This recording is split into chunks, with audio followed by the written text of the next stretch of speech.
Okay, all right, it's 2:20.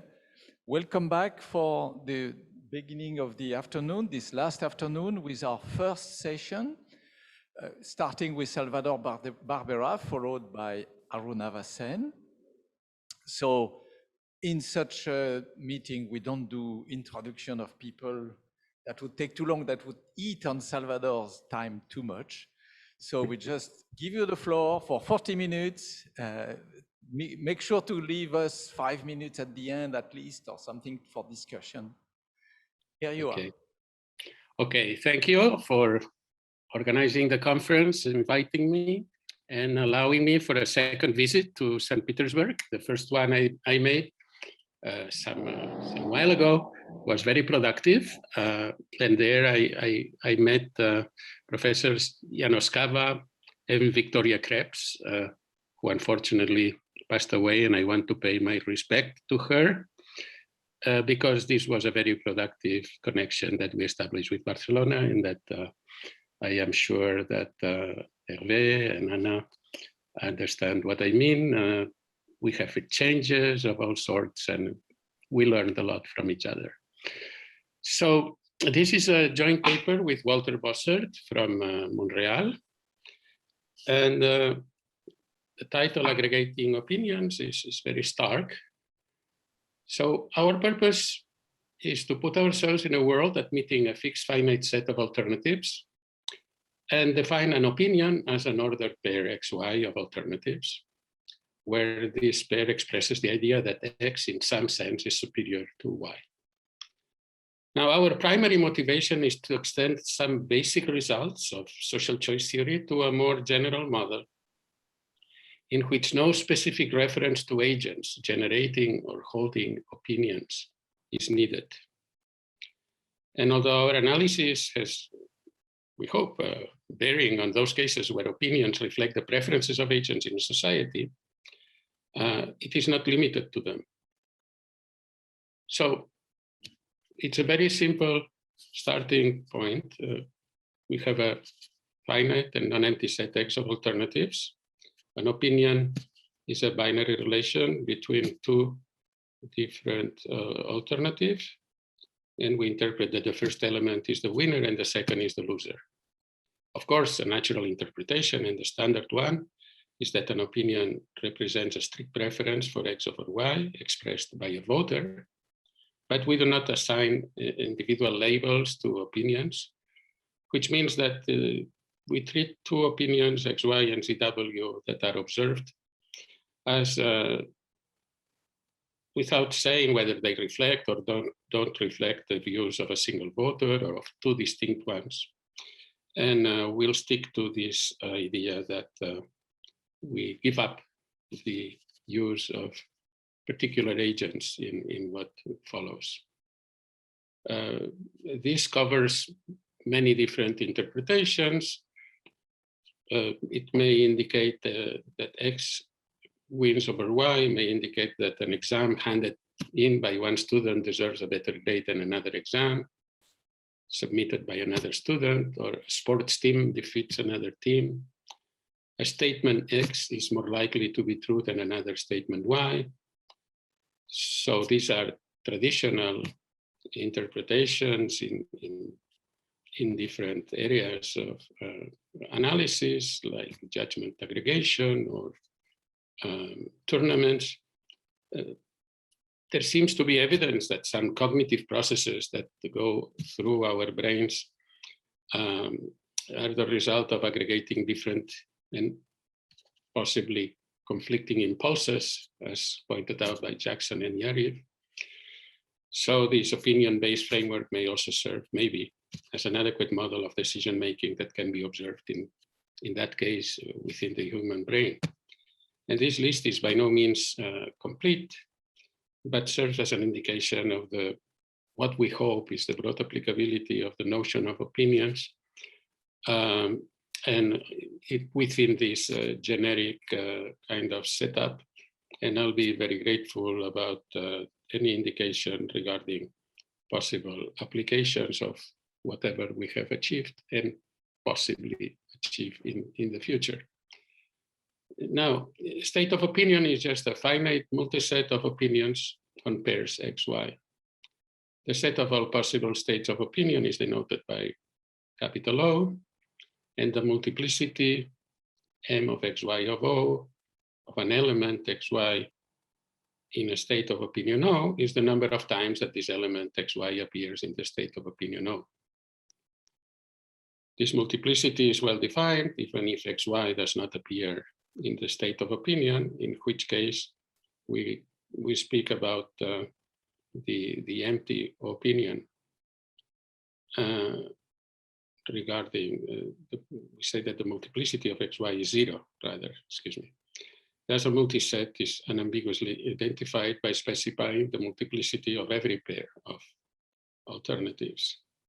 And the cardinality of a state of opinion is the sum of the multiplicities of the elements in that state of opinion. The empty state of opinion is the empty multiset, and its cardinality is 0. Okay. So an opinion aggregator given is a function that assigns a relation to the state of opinion given to any given state of opinion, and one that in addition associates the full indifference among all alternatives to the universal indifference, excuse me, yeah, to the empty state of opinion. So if nobody says anything, everything is indifferent.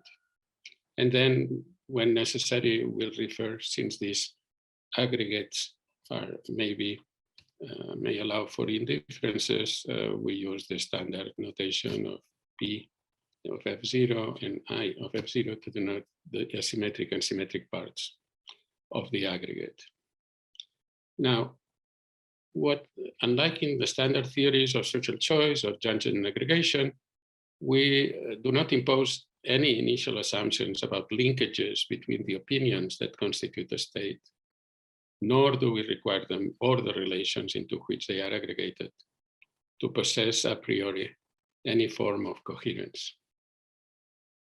And starting from that very basic set of definitions, we focus on two specific opinion aggregators: the Borda opinion aggregator in the spirit of Borda, and the majority opinion aggregator in that of Condorcet. Now, the Borda opinion aggregator ranks alternatives by comparing the differences between the numbers of wins and the numbers of losses in a state of opinion. So for each X, the Borda opinion score of X is defined as the difference of the multiplicities of those opinions where X prevails minus the multiplicity of those opinions where X explicitly loses against some other alternative. And then the Borda opinion aggregator is obtained by letting XY to be within the aggregate if the Borda opinion score of X is at least as good as the Borda score of Y. And this is valid for any state of opinion and any XY. Similarly, the majority opinion aggregator is defined by letting the aggregate opinion XY to be part of the aggregate whenever the cardinality of the XY opinion is at least as great as the cardinality of the YX opinion. And one of the reasons why we arrive at this very apparently already seen kind of situation is because one of our motivations is to realize that the majority opinion and the Borda opinion aggregators are well defined without need to any of the other assumptions or precisions that are necessary for the definition, even for the definition of other rules. And in fact, I will later comment, because of that, the border rule sets itself apart from other scoring rules, because it is clear that other scoring rules need more structure in our initial model to be able to speak about the ranks and other characteristics that are used in their own definition. Now, let me tell you why we concentrate on the analysis of these two basic methods, the more famous ones anyway, in social choice and in other contexts. One is that they are widely applicable and can be defined, as I said, without the need of any further assumptions regarding the structure of the states of opinion. And as I already mentioned, scoring rules would require, for example, that states opinion be rich enough to properly allow for the definition of ranks and orderings of alternatives, not something not required by the border opinion aggregator. Analogously, the majority rule is well defined under this poor situation, especially because we do not require from him at that point any sort of consistency. Now, a second reason that motivated us was the rereading and speculation about historical aspects of the Borda versus Condorcet discussions, both at their times and later on. And there are a couple of authors that are important in our motivation. One of them is Morales, Spaniard, who was a committed advocate of Borda, and another is Donu, who favored Condorcet's ideas and was rather critical of Borda's method. Both works of Morales and Donu are in this very useful and fascinating book about classics of social choice. And in fact, Donu's proposal was analyzed in a paper that Walter and I wrote along with the late friend and loved co-author Kotaro Suzumura, who passed away while we were finishing the paper, now appearing in Social Choice and Welfare. But Borda's own description of his proposed voting method and its defense by Morales are very inspiring. We took the name of opinion because this is the title of Morales's book, Memoir on the Calculus of Opinion. And the term opinion in Morales is very clearly used as a natural unit of measurement. An opinion is an opinion. Two opinions are two opinions. It's his standard of measure.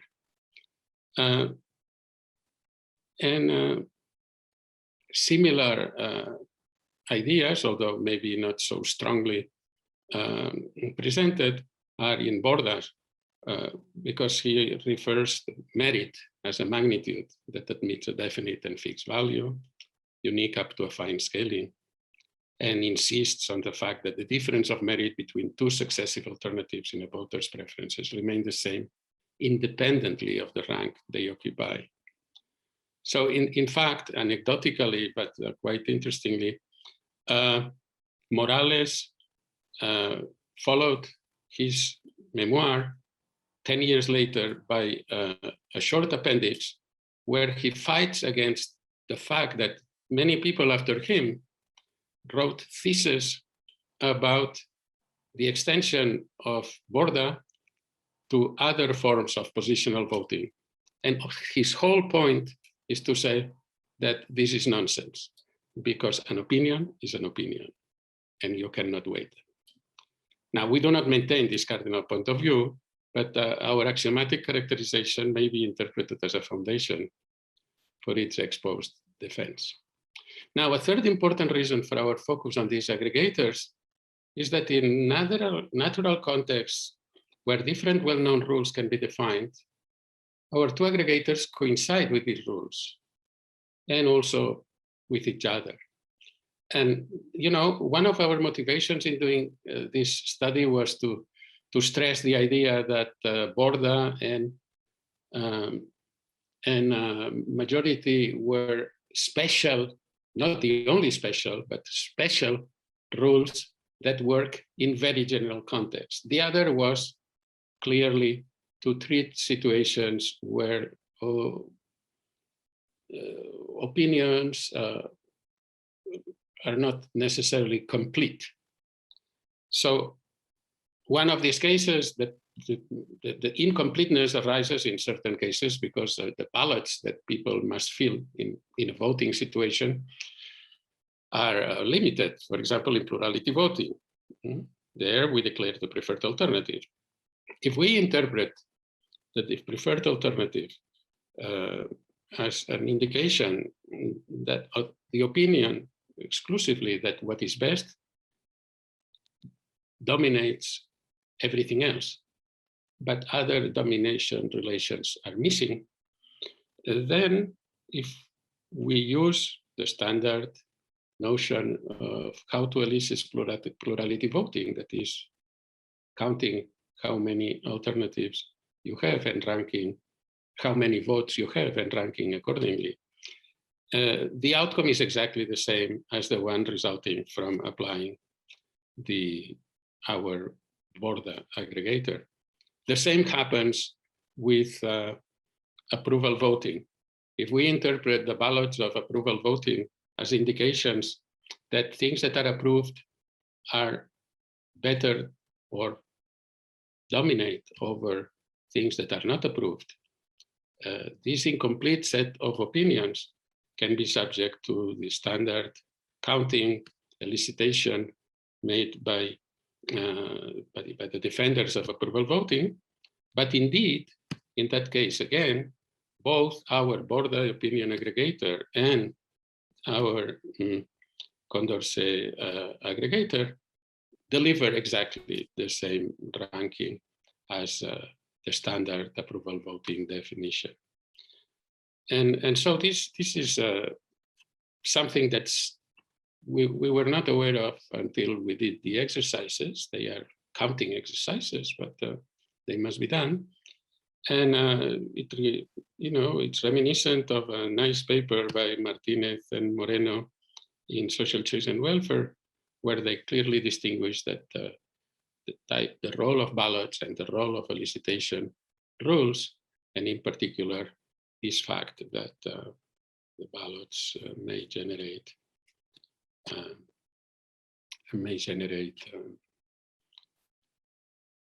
incomplete expressions of opinions.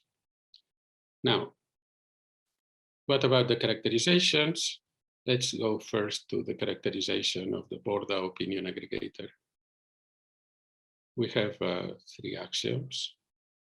The first one is opinion transitivity, requiring that for all states of opinion, the aggregate is a transitive binary relation.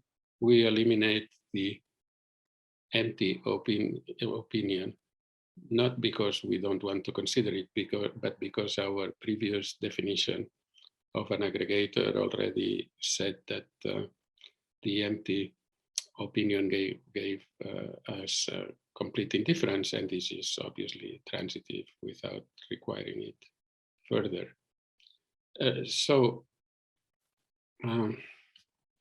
The second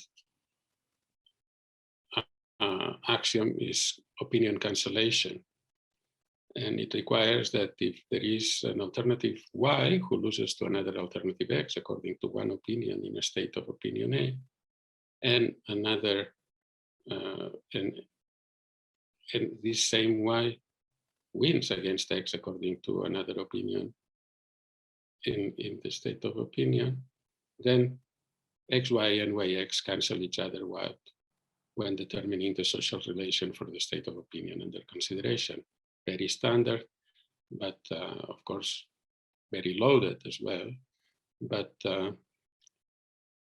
in fact, this is exactly the explanation that Morales already gives for this, what he calls his calculus of opinion.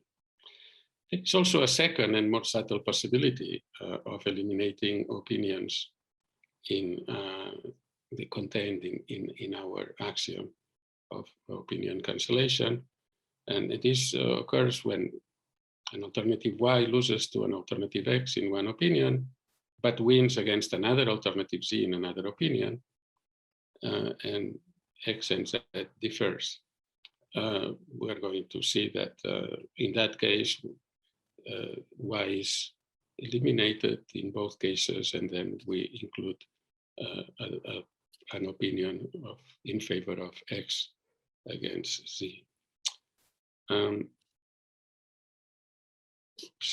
Here.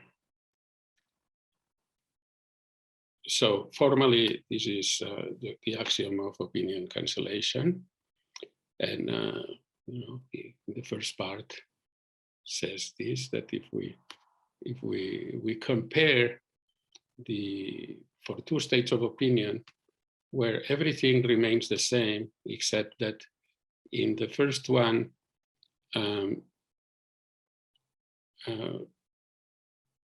we have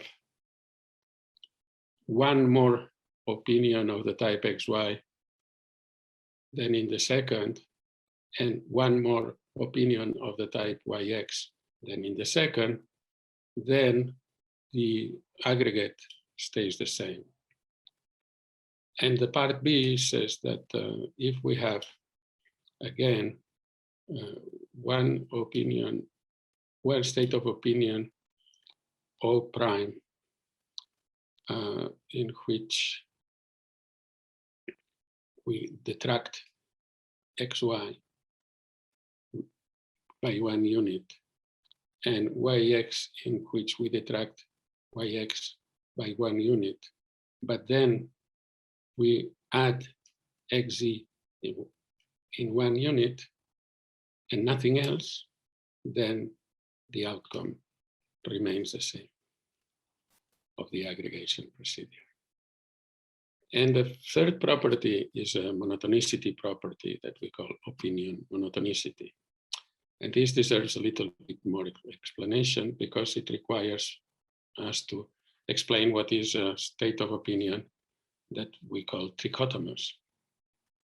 Now, a state of opinion is trichotomous if each alternative in X is either a winner in at least one opinion in that state and not a loser on any opinion, or not a winner in any opinion and a loser in at least one, or not a winner nor a loser. So alternatives are clearly distinguished between those who sometimes win and never lose, those who never win and sometimes lose, and those who never win and never lose. Now, we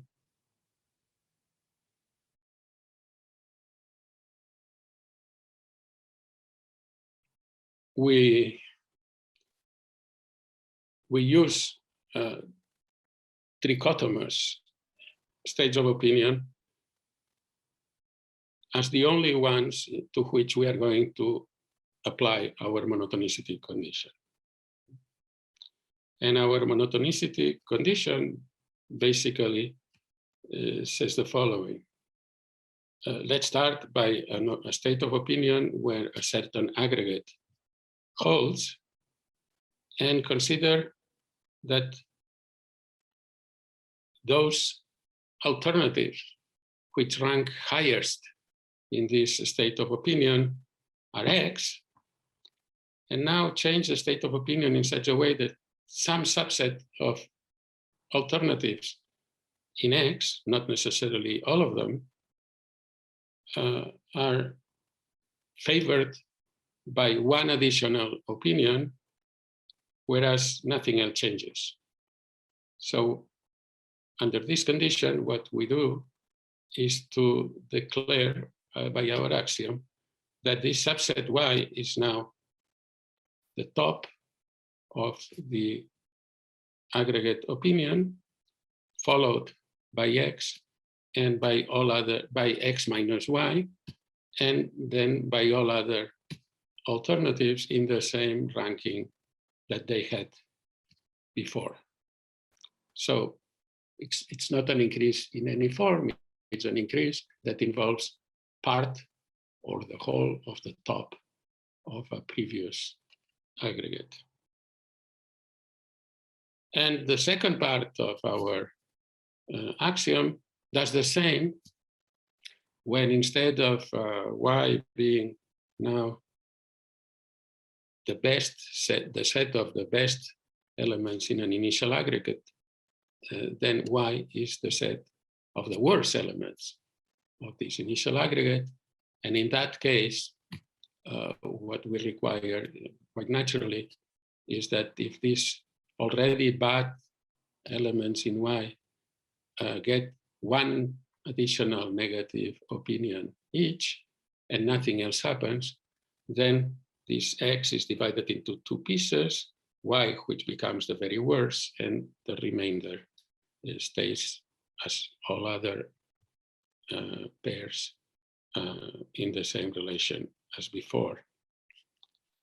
So this is the long definition of opinion monotonicity, but notice that it is important and useful for the precise definition of this, that we have very clear that there is a set of alternatives that always win and a set of alternatives that never wins, but sometimes loses, and in between this complete indifference among all states, which is attributed to the situation when there is no opinion whatsoever. And just to give a short feeling for, because this is the central part of the characterization, what we do is, as a sketch of proof, is we start by any profile, by any state of opinion, and then reduce it to a trichotomous one by using basically our cancellation or compensation axiom. And then when we have this trichotomous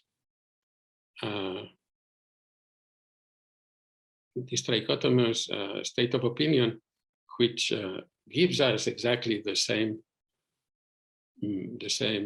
relation that our initial state, because of the application of while getting to the trichotomous one, the application of our axiom of compensation.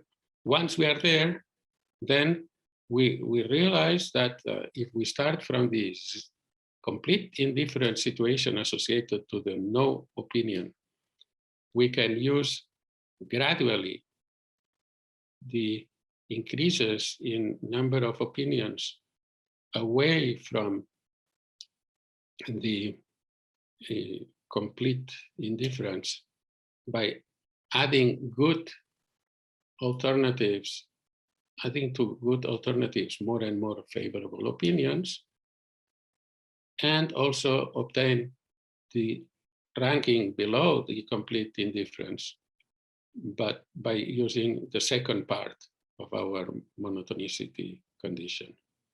And in that way, we get essentially the ranking we wish, but we have to be careful because in order to perform these two uses of the axiom, we cannot guarantee that the rankings above and the rankings below can be obtained simultaneously. And what we have to do is to obtain them separately and then use transitivity in order to put together the whole picture. And once we have a connection between these trichotomous alternative and the desired ranking, then we can go back to the initial situation. Now, the characterization of the majority opinion aggregator is much simpler and much closer to May's ideas, although the only thing we can argue as a potential merit is the fact that we express this general result with no need to resort to the standard model. So we have to use as an axiom opinion completeness, because this is not derived from the remaining axioms.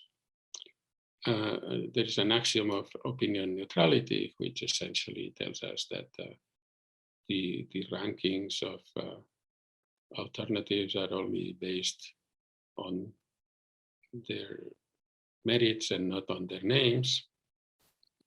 And an opinion responsiveness alternative, which is very much Ney's responsiveness, saying that if we start from a situation where already in the aggregate X is at least as good as Y, then, and we add one additional opinion to X against Y, then X, Y becomes a strict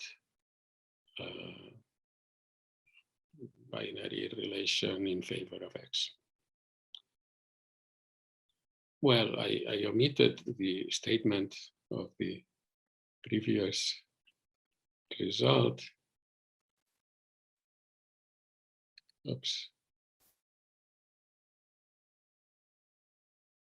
No, I don't know what I'm doing, excuse me. I omitted in both cases the statement that indeed the three axioms that we use in each case, which are natural in the context, characterize fully our two aggregates. And the paper discusses at length also the independence of these axioms by providing examples one by one in the proof that they are. So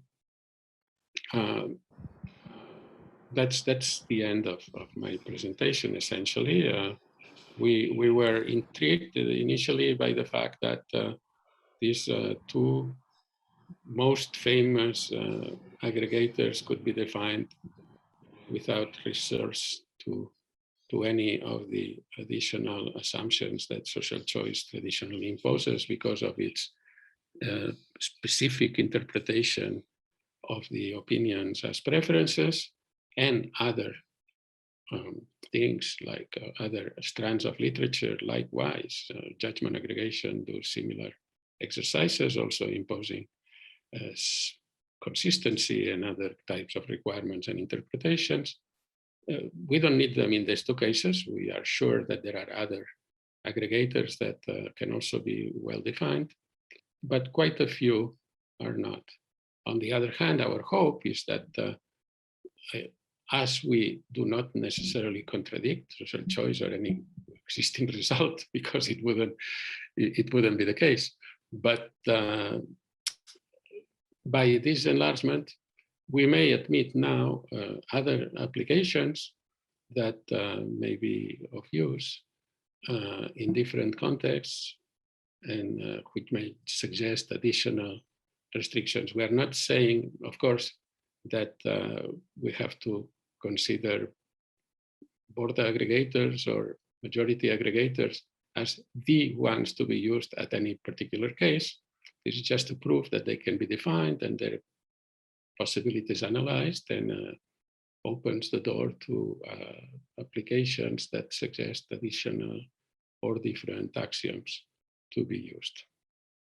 And again, I'll be very grateful, and Walter too, to get any comments about overlappings with other work, possibilities of extensions, reductions, etc. Thank you. Thank you. Thank you very much, Salvador. So we do have time for some questions. So let me start with one.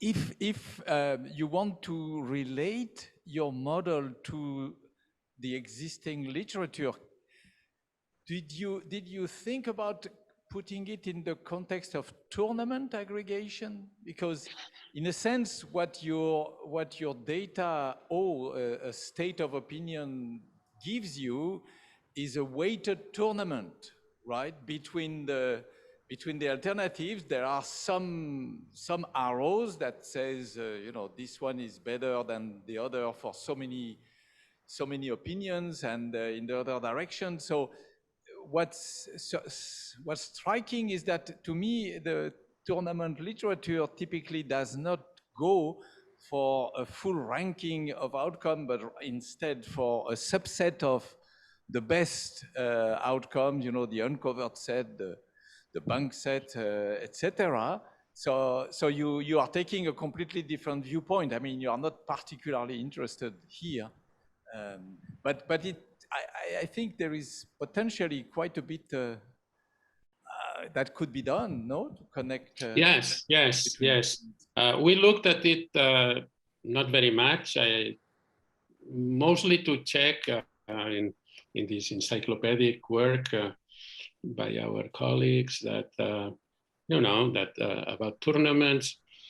But you know, we have lived, and I have lived all the time thinking that social choice was about X, a set of alternatives, and I, a set of individuals, right? And if you take away the individuals, you lose a lot, and you gain a lot, maybe. No, it's and I think that tournament has still very much the idea of that these objects come from from specific situations where one person, one opinion. But I must admit that anytime that I think about these things, I fear that Monjardin knows everything about weighted graphs and so on. And it may well be that, so this is the first time we present this paper, and I always expect someone to say, oh, Monjardin did that in 1972, but well, I do not rule out the possibility that using, you know, weighted graphs and things like that, there might be very strong associations. But it is true that in general, our purpose here was not so much to defend these two specific rules, but to start walking in this direction. And I hope that in the direction, so that's all. But it's also clear that your framework, in a sense, kills all the other scoring rules, because the other, as you said, I mean, to get a different scores, you know, more than different than the linear one, you have to think in terms of somebody behind that. I mean, otherwise, why would it be that such opinion is more important than this one? So it opens up to in certain directions and closes others. For example, you know, but one thing that was quite exciting was, you know, in principle, we had individuals. And what we wanted to emphasize was this idea that, you know, you have incompleteness. But then you realize that if, for example, if you allow for varying numbers of individuals, our results are similar to those that would arise in a situation where, for sufficient large societies, each individual holds one opinion and only one. Because these are the objects with which we work: one opinion, two opinions, three opinions. You can identify them with that, but this is very particular. So I don't know, it turned out that part of the inspiration came from reading this Morales guy, who, by the way, was a Bonapartist, and therefore ended his days in Paris in poverty after Napoleon's defeat. This guy is so clear that the other conditions, the other things are not in his world, and it's because he's an anti-cardinalist, except that there is a unit of measure, and that's it, an opinion. But anyway. Right. No, it's a very strong way to put it, absolutely. Oh, by the way, another Arunava thing. has a question. Yes. Oh, okay, Yes. okay. No, just let Arunava, me you just have say. a question. Yeah. No, I don't actually. Yes. Go ahead. Oh, sorry. Okay, so Salvador, No, I go wanted to emphasize one thing is that as you have seen, our definition of the border aggregator involves not only adding up wins but subtracting losses. Right? It's been well known that in the standard context, both definitions are identical. Right. But not in this context. And in this context, if you just add up positive wins and do not detract the others, you get ugly situations. But we have not formalized what ugly means yet, but certainly non-attractive, yeah. Right. Okay. Well, the time is up, and I think this is very good food for thought.